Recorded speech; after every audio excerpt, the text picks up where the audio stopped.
Here in Canada, wildfires remain a major concern from the east to west coasts.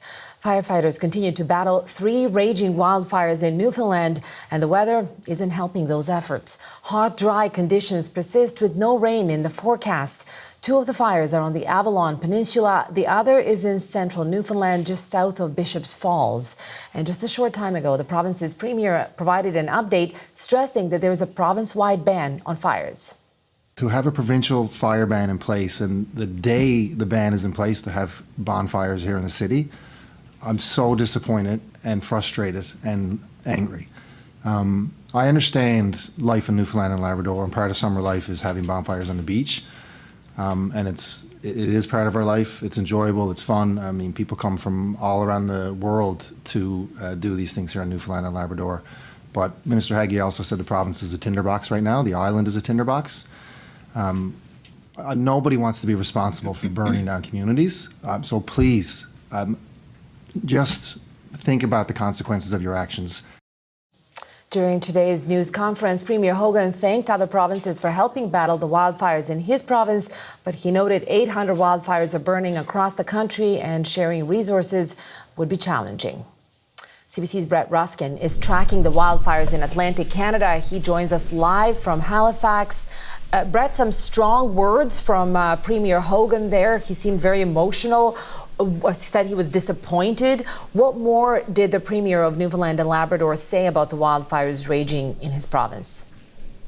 Yeah, Deanna, so that disappointment, that anger that he was expressing was because, as he kind of touched upon and kind of mentioned there, last night, after he had taken to the stand, had a news conference and said, hey, there's a fire ban across the province, no fires anywhere.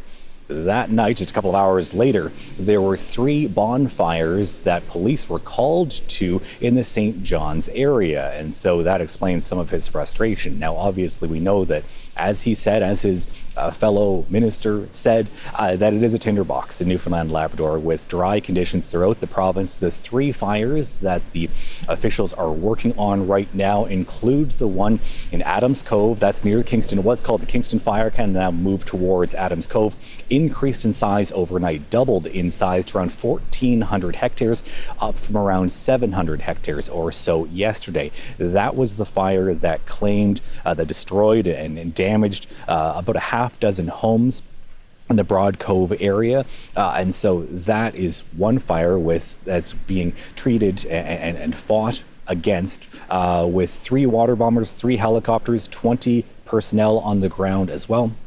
There's the other 2 fires, smaller in size. There's Holyrood fire. That one's still around 22 hectares, hasn't grown in size. And then there's another fire about 20 kilometers away from Grand Falls, Windsor. That one isn't near any communities, and so it is being watched. And that fire, in fact, has additional assets that have been sent from New Brunswick. So 3 smaller planes that can drop water, can drop chemicals onto the fire. Those are being used as kind of interprovincial exchanges, interprovincial assistance that exists as a program to help out other provinces in need in this firefighting season. So 3 fires being handled, being dealt with by Newfoundland and Labrador officials, and that fire ban still in effect across the province. Deanna.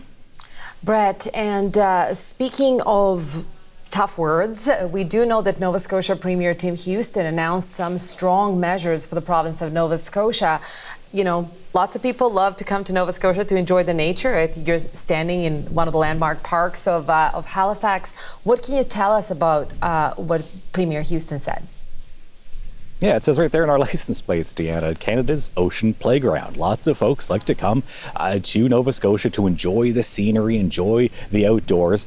But as for Tim Houston, the Premier's comments yesterday, he said that the woods are closed. So across the province, again, 75% of the province is forested area, is woods. No hiking, no fishing, no biking, no camping, no ATVs. Basically stay out of the woods in an effort to try to prevent any forest fires from lighting. Here is Premier Tim Houston speaking yesterday at a news conference. Please don't do anything that could unnecessarily put you, your family, or your neighbors at risk. This situation sucks. Summer is one of the best times in Nova Scotia. And we all look forward to getting outdoors and enjoying our scenic beauty that surrounds us. And again, scenic beauty, like the scenes behind me here, there are some details being sorted out from different organizations, different landowners, different groups. So as for the city parks, most of them are closed, or at least the wooded parts of parks are closed. This is Point Pleasant Park in the south end of Halifax. I just heard from city officials that offered kind of a clarification saying that the main trail through the park, so likely this one, is open, but the smaller secondary trails are closed. And so, again, you want to get that right as well, because the penalty for violating both the fire ban as well as the go out in the woods ban is $25,000. So, again, Tim Houston saying we don't want another year like we saw in 2023 when we had so many homes and properties damaged by significant record-breaking wildfires. And so these preventative measures are what being taken here in the province of Nova Scotia. Deanna. One of the most beautiful parks in Canada, as far as I'm concerned. And so if you happen to be at Point Pleasant Park, stick to that main walkway and not any of the other ones. Brett, thank you so much for that. That's CBC's Brett Ruskin in Halifax.